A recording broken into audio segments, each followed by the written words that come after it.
Hey everybody, Steveo here from Movies and TVs on the Ball, and welcome to another video called Delightful Disney. And it is about um, couple days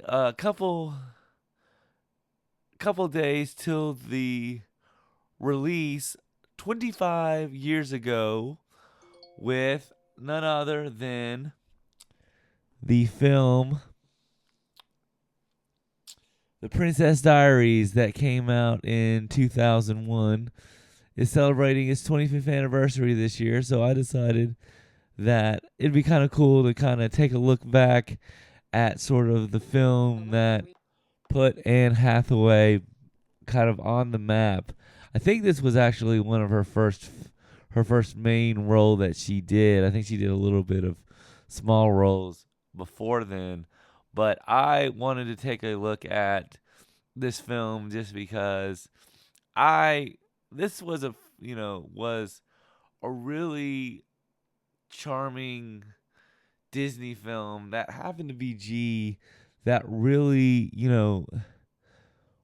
was just kind of it's a wholesome film, it's sort of the fantasy. I love it, the fact that it's directed by Garry Marshall, who Garry Marshall makes a lot of films that um he makes a lot of films that are kind of good for your mom movies, pretty much. Films that he just, I think he did something before this. I know he did Runaway Bride with Julia Roberts and um, Richard Gere, and uh, Hector Elizondo, who has been sort of his right hand man, is in this film as well. But this is, I think, his first role that she ever did. I think this is one that she auditioned for, and she blows it out of the park. She plays Mia Thermopolis, um, and she is sort of, um, she's kind of got the ugly duckling syndrome, um, like in She's All That. She's got bushy hair, she's got thick glasses, um, she's got kind of bad teeth, and what I kind of like, and she lives with her mother, Helen, played by Caroline Goodell, who you probably know from films such as she was in Princess Diaries, the sequel Princess Diaries 2, um, My Life in Ruins from 2009, which was sort of the My Big Fat Greek Weddings film. Um, Third person, she was in uh, Birds of Paradise recently, and she was in The Hitman's Wife's Bodyguard as well, and she plays Mia's mother, who is sort of like is a kind of freelance artist, and is sort of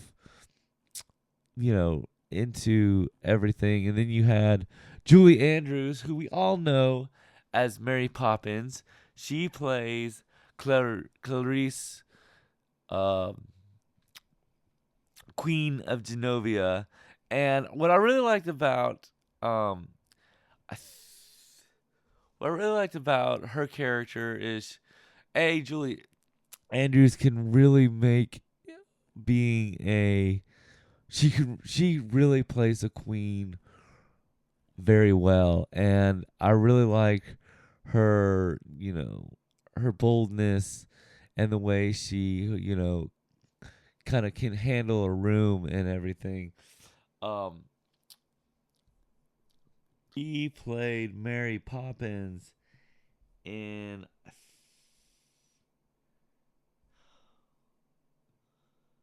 I think in 19.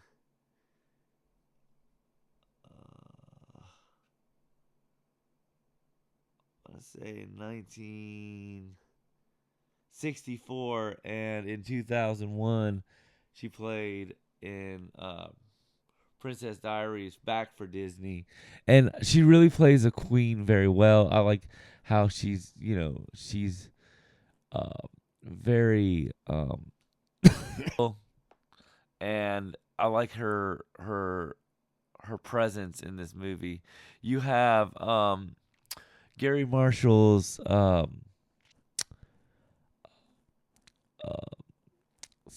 uh, two main actors he uses for a lot of his movies. You have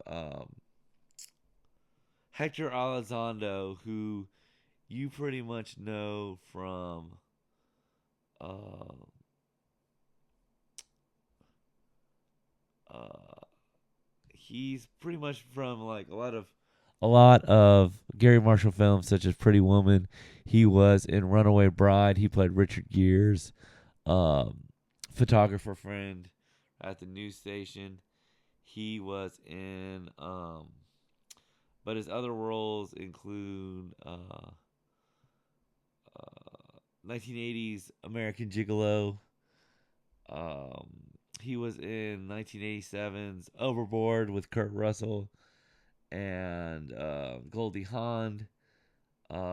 He was in how he showed up in How High. He was the voice of Bane in Batman: Mystery of the Batwoman in 2003 for the animated movie. He showed back up in Princess Diaries 2, Royal Engagement that came out 2 years later. He was in Valentine's Day, um, and he was also the voice of Commissioner Gordon in the Lego Batman movie. Is his recent work. He plays Joe, who is Mia's bodyguard and the Queen's limo driver, and the Queen and Julie Andrews and Hector Elizondo, Joe kind of have sort of a relationship going on. That's kind of in there a little bit, and we kind of see a little bit more of it mature in like Princess Diaries 2.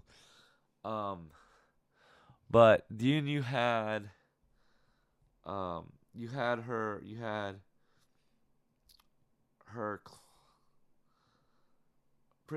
her you had Mandy Moore. Mandy Moore was more kind of in a more of a pop star kind of era.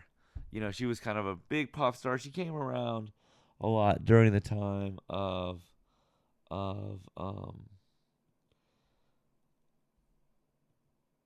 she came at the time of Britney Spears in that era, and she plays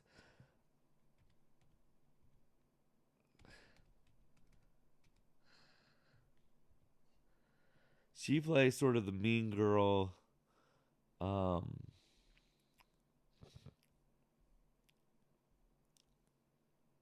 named Lena Thompson. Mandy Moore is probably best known for Walk to Remember. She went back to Disney, and was the voice of Rapunzel in Tangled. She was in the 2004 comedy Saved, and she played the president's daughter in another film, Chasing Liberty. She's sort of the mean girl in this film, named Lana Thomas. Then you had Heather Maturzo, who plays Lily Moskowitz, and Heather Mastervoor is best known for probably this movie, but she's also been in Hostel Part 2. She was in The Devil's Advocate in 1997. Her other roles, you probably saw her. She did voice work for Wish, the Disney film. She was in Scream 5 as Martha Merks. Um, She has been in the USA television show Stalker, and she has also showed back up in Saved with Mandy Moore, and and she showed up in Princess Diaries 2. Um, Her other roles include Scream 3, uh, and she plays Lily Moskowitz, and Lily is sort of her best friend. She's the one. She's kind of. I like the fact that her character is a little bit more. Um, not wouldn't say is sort of very much like they're kind of more of like she tries to be more of an outsider to to kind of the popular kids, and sort of Mia's Mia's best friend, that kind of they do everything together. And then Lily has a brother named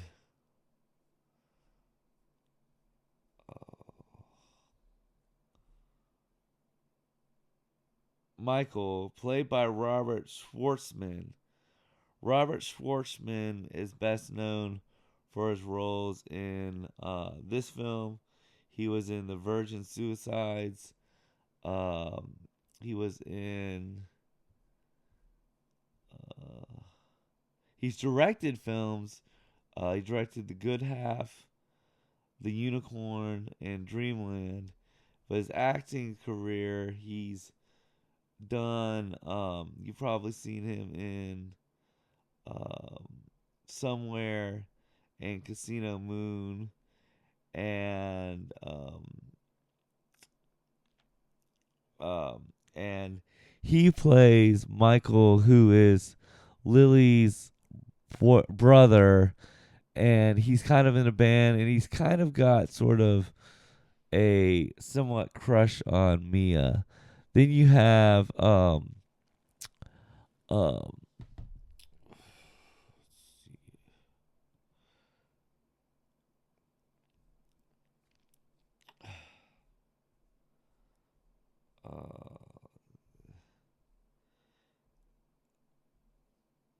Eric Von Detain, who was sort of he was a I think he kind of looks a lot like um he was in a lot of shows like So Weird in the 90s. He's recently been on Bones in 2008.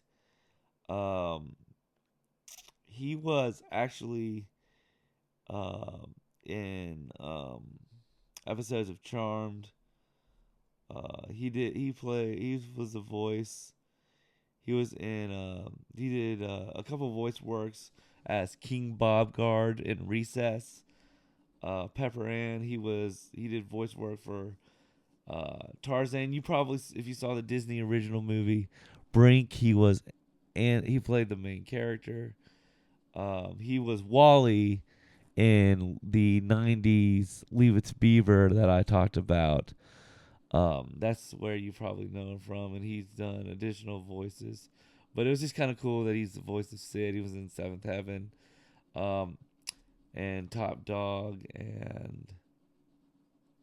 um, and he plays Josh Bryant. And Josh is sort of Mia's crush, and kind of she sort of sees him as sort of the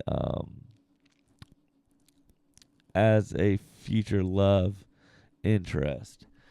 Um, I kind of like, and he's a pretty good, you know, pretty good, pretty good, kind of the boyfriend that might have a little bit more different intentions than um Mia would like. Then you had I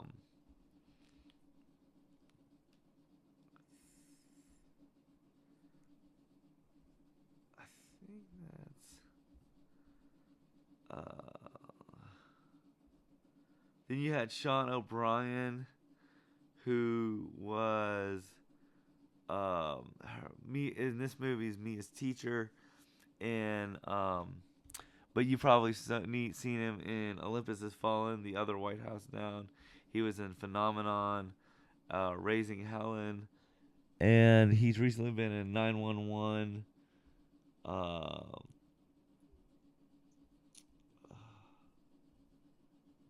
And he has been in.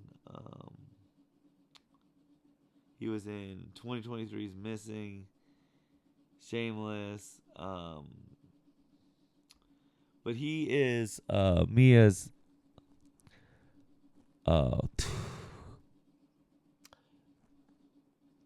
Mia's Mia's debate coach, and also kind of ends up becoming a little bit more than that. So that's and you have Sandra Oh as well. Sandra Oh is best known for probably her role in Grey's Anatomy and Sideways. She was in Under the Tuscan Sun. Her other roles include American Dad, Ramona and Beavis, Land Before Time, 13,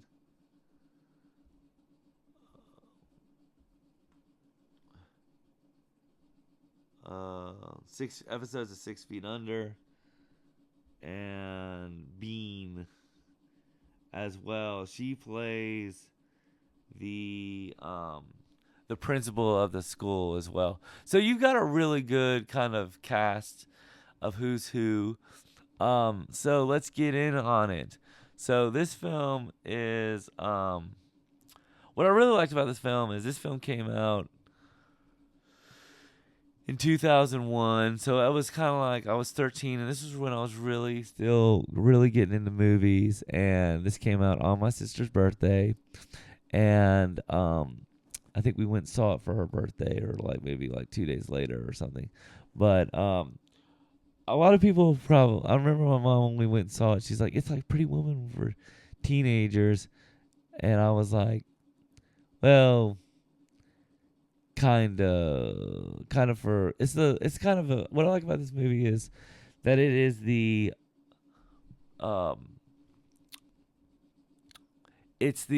I think the fantasy of all of kind of the little girls, being sort of told that they're a princess and finding out it's true and being part of it. And I think what Garry Marshall brought to this movie is it's got its charm.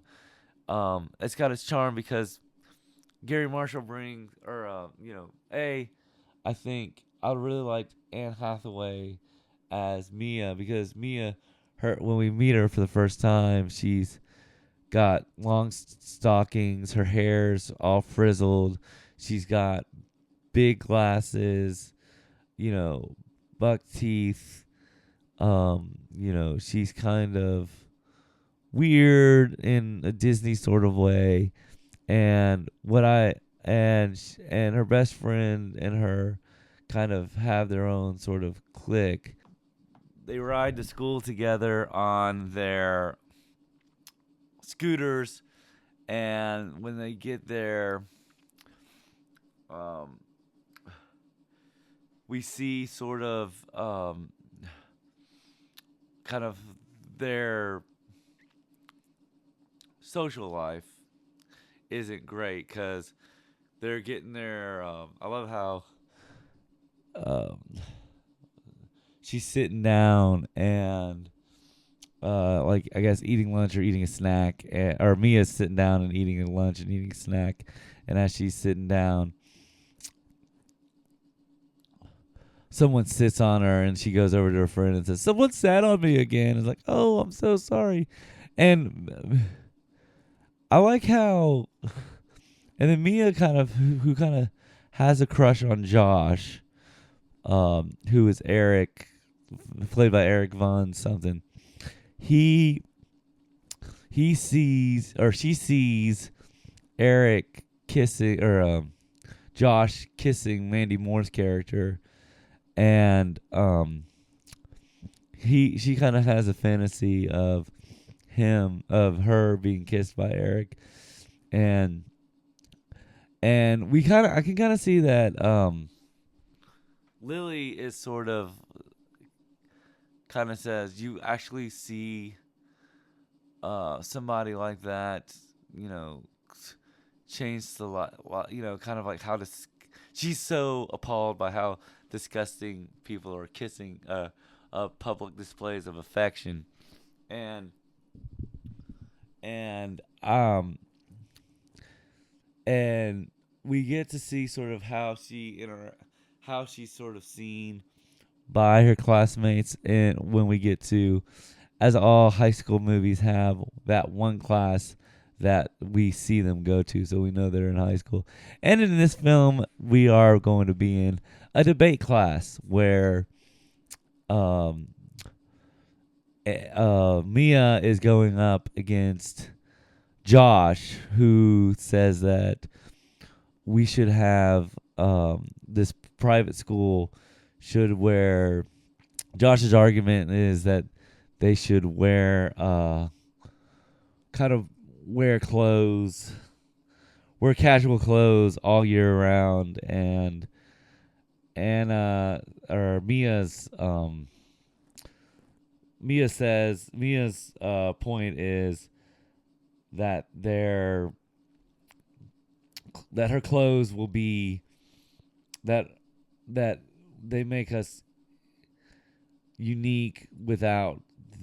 Basically, she's for wearing uniforms is her argument, and she ends up going up there, and we see that she gets up there and she has stage fright and public speaking fright, so she ends up getting sick, running out and throwing up, and then then the film sort of goes into Mia's mom says that Mia needs to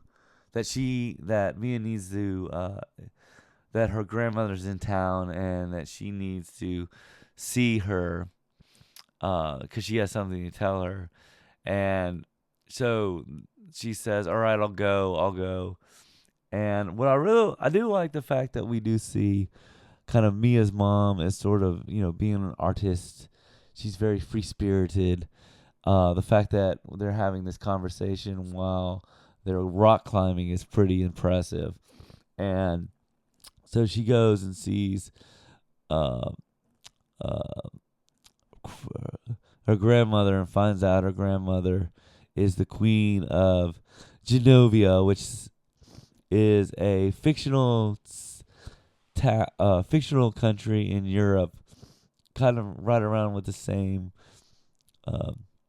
countries in Hallmark movies. And she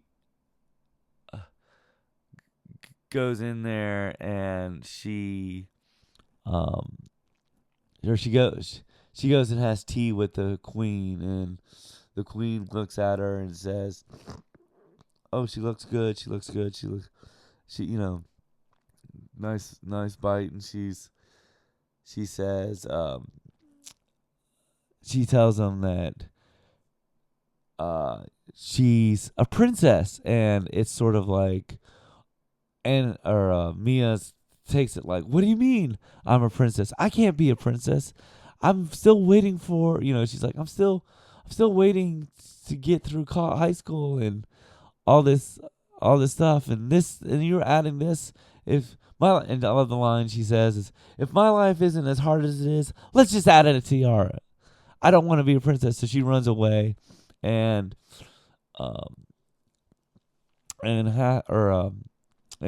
Julie Andrews hires Joe, played by Hector Alessandro, to be her kind of chauffeur and bodyguard. And I kind of like that. This film kind of the whole. I like how when she finds out that she's a princess, she's like, doesn't take it well, and the fact that then her mom kind of says, "Look, I'm sorry I didn't tell you that you were princess," and it kind of goes into the it goes into sort of her deciding to not wanting to be a princess, and then talking to Julie Andrews about, or the queen, about doing going to princess lessons, and then we see her go through princess lessons, and I think that's kind of the meat of the movie, is where we see her.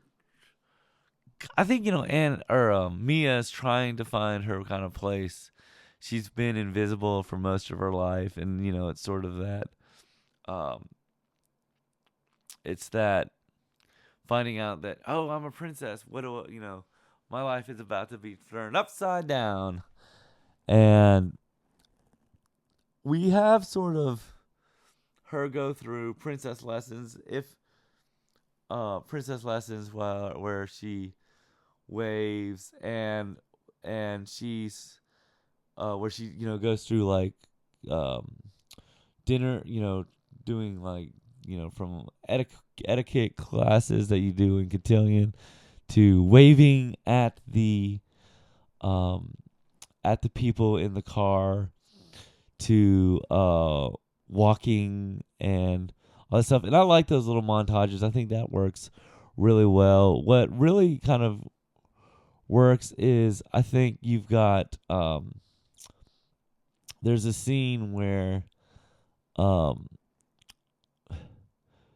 Mia's friend, I think her name's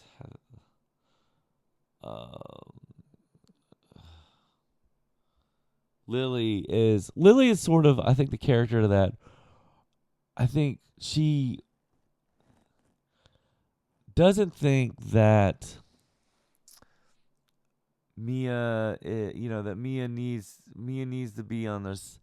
I think she sort of feels like at first she's like, you're just you need to be weird like me, kind of thing, and kind of and she kind of shuns her a little bit when she starts to get sort of uh pretty. There's a scene where she's in we see her go through the ugly duckling scene, where Mia, um after taking, like, she takes like ballroom lessons, and I really like the scenes involving her doing princess lessons. I think that's where the charm of this film lands. You have her, er, learning how to tango, or learning how to dance with Hector Elizondo. There's there's a scene where she's learning how to do eating, and then we have another one of Garry Marshall's cast members. Um, the makeup artist is played by Larry Miller, who, if you've listened to my 10 Things I Hate About You review, I talked about he played the dad in that film. And I really like him because he's got an accent, and he's like, I like the scenes where he's doing a makeover for Mia, and he starts to like uh, braid her hair, and or comb her hair, and as she's combing his hair, her brush breaks, his brush breaks, and he says, "Nope, we'll do other." And then there's a scene where he's got they're doing a exfoliated makeup or face wash and using cucumbers. He says, "And you want to know a secret? The cucumbers, they do nothing." And I like him as his character, and I think for a small role for this film, he does a large part. And so they make her into a princess, and or they basically, ugly duckling her and make her into a beautiful woman. And when she gets there, I really like the fact that Michael, Lily's brother, he's completely like in awe of her beauty, and he says, "Oh, you look great." And Lily, I think, looks at her best friend instead of saying, and just starts saying, "You look awful. You should sue." And there's this moment where I think even though Lily is Anne Hathaway's best friend in this movie, or she says a lot of hurtful things, and Joe, Hector Elizondo, notices she's got tears in her eye, and he says something I really love. He says he uses a quote from Eleanor Roosevelt where he says, "No one can make you inferior except for yourself." And there's that moment, and then when she gets to class, she she is she's wearing a hat, and she takes off the hat, and everyone says, "Oh my gosh, you've gone from ugly duckling to mom," or as one person said, "Mamma mia." And she removes the hat, and everyone starts to kind of notice her. And I think that's the other thing too, is she's also trying to be noticed. I like kind of her look as kind of the way she, you know the way she's pretty, and I like the fact that um or I mean I like the fact that she's Anne Hathaway really brings sort of that dweeby nerdy feel to it, and but yet she's also trying, even though her looks change, she's still trying to build that confidence that she needs. Um, what was or and I think that's kind of, and I think when Joe says to her that Eleanor Roosevelt quote, I think that gives her a little bit more uh hope. So then, um, uh, we I like the fact that there's also sort of there's more of a there's a couple conflicts going on. There's her conflict where her friend Lily says, "Why don't you come to our to come on my talk show, and we can you can kind of, I'd love to interview you for my talk show." And she says, "Yeah, I can do that." And I also like the fact that she also, but I guess her sort of second villain would be, or at least the mean girl, um, or Mandy Moore's character, um, and Eric Vaughn sort of says, "How about we how about come to the beach party?" And so she sort of starts getting into the popular kids, and then I guess the villain-esque moment that you would probably put in this movie is Josh really tries to swoon her, but then she ends up, the paparazzi show up, And Josh says, "Why don't you hide here?" But then he uses her to get sort of on the kind of get like his 15 minutes of fame, and that's kind of where the she's like feels bad about herself, and she becomes sort of like the kind of the all of high school. And I kind of that's sort of the, I guess, the low moment in the movie as the story goes on. And then I mean, I like how this movie works. It's charming.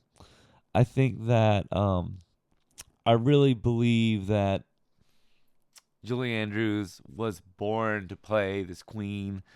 I think Anne Hathaway, for her first major role, she knocks it right out of the park. There's sort of a semi villainous also that's in it. It's these two, um, um, this couple that I think is like the Baron and the Baroness who somehow lost he says something about the throne of, will one day will be the throne of Genovia. I mean, it's kind of small and short. It works really well. I like the scene where she goes to her first dinner, and she's there's that scene where she's playing. She's kind of bored and playing with the flame fire, and or I think it was a coordination.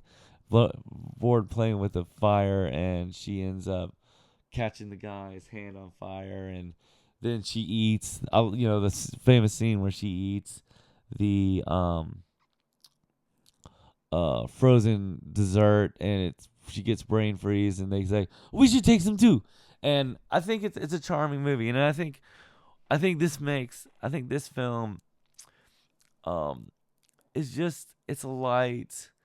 You take your little girl to this movie, your little, take take your sister, it's that kind of film, and you just kind of feel like you're just kind of in this fantasy. I think Julie Andrews can play a queen perfectly well. This is, Anne Hathaway knocked this right out of the park. I really liked, there's not, the fact that, the dad, the dad reads. I love the scene where she finally sees her diary, which she writes into it at the very end of the movie, but she gets the letter from her dad, um that says, my dearest Mia, you know but my dearest Mia, this is on your 16th birthday. I want to let you know that you're loved, or something. But where I'm coming with this is, he says, the brave may not live forever, but the cautious do not live at all. And I kind of think that's a really good, motivational quote. But I like this movie. I think it's charming. It's charming. It's I think it's kind of the movie. Gary Marshall makes movies for your mom, and I think this film feels like a great mother daughter. Let's go to the cinemas and watch it. I think Anne Hathaway makes it work really well. I like the relationship between her and or Mia and Michael, where especially when when Mia comes in to see how her car's doing, and Michael says, "I'll do it for free." How he has a genuine relationship, genuine feelings for her. And at the end of the movie, I love the fact that in the movie she says, I really want to get my first kiss where my foot pops, like in those silent Hollywood movies where a girl's foot pops. And then when and she finally does get that when she really meets Michael, who I felt kind of bad because I think in the sequel she kind of friend zones him because in that one she chooses him over Chris Pine now, or she has to Chris Pine, but that's the sequel. But this one I really liked. They're charming together. I like the I think this is just a really good charming film. I can kind of tell, I think with my nostalgia goggles, seeing at 13, I could say it's it's charming and it works and it's just feels lovely. And part of me part of me would probably say, "Oh, this is a chick flick," but I think it's got a lot of charm to it. It's a lot of, it the acting is pretty good. I mean, the acting is done really well. I think just that relationship between um I like the scene where Mia and the Queen end up going to like a Coney Island kind of thing, and they end up having sort of a real grandma to granddaughter moment. So there's that too, and um I do think that this film is charming. I think it's a lot more. It feels a lot more just lighthearted, and it just feels like a genuine great G movie. And I didn't even realize it's G because there's no cursing, there's none of that. Um, but will but this film, it's a charmer. It's a classic. I think, especially for millennials, it's a really good film. Um,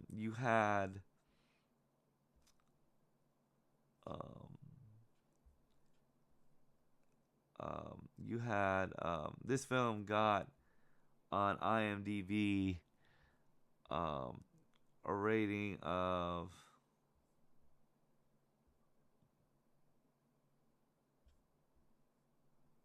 6.4 out of 10. Which I could probably say that probably be kind of right.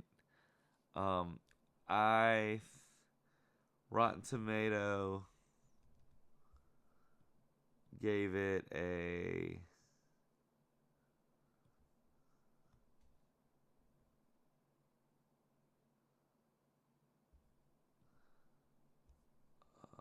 50% on Rotten Tomato, which is kind of like right in the middle. I think it works. For me, I feel like this is a really good charming film. I think for a Disney G-rated film, it's a very nice movie. I'd give it um I'll give it a on my one. I'll give it a rate grading with a letter grade. I'll give it a solid B plus. I think it works really well on my 1 to 100 scale. I'd probably say that it is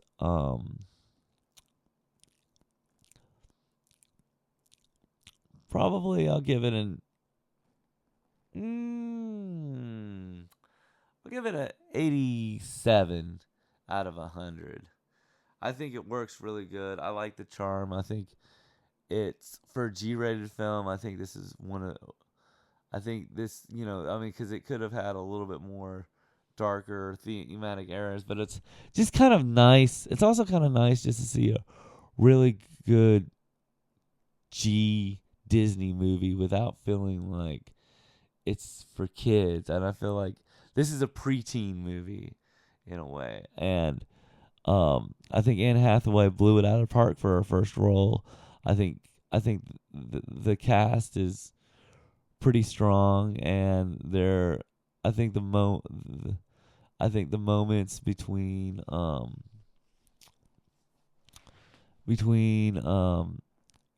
Hathaway, Mia, and her grandmother work really well. So I like it. It's a charming film. Take your daughters to see it. I think I would love to know what your thoughts are on, especially people growing up on this movie. I mean, I would like to know, did you think that this movie was did you watch this movie growing up and just fell in love with it, or was or and I think that this film has a lot more charm than what,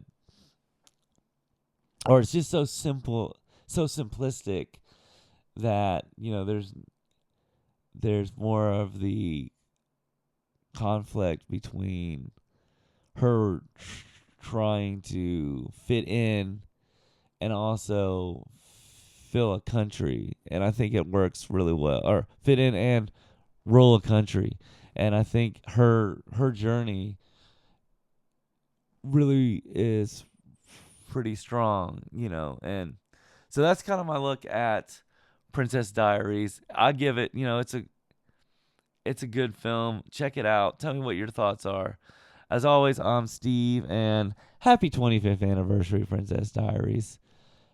As all, and miracles happen once in a while when you believe. Also, this film had Supergirl, the song by Crystal Hastings. I'm Supergirl. So, I mean, it had a good, tune. This film came out the same day as Rush Hour 2. So, I just wanted to let you guys know about that. So, yeah, that's my look at Princess Diaries for its 25th anniversary. As always, I'm Steve, and see you at the movies. Bye.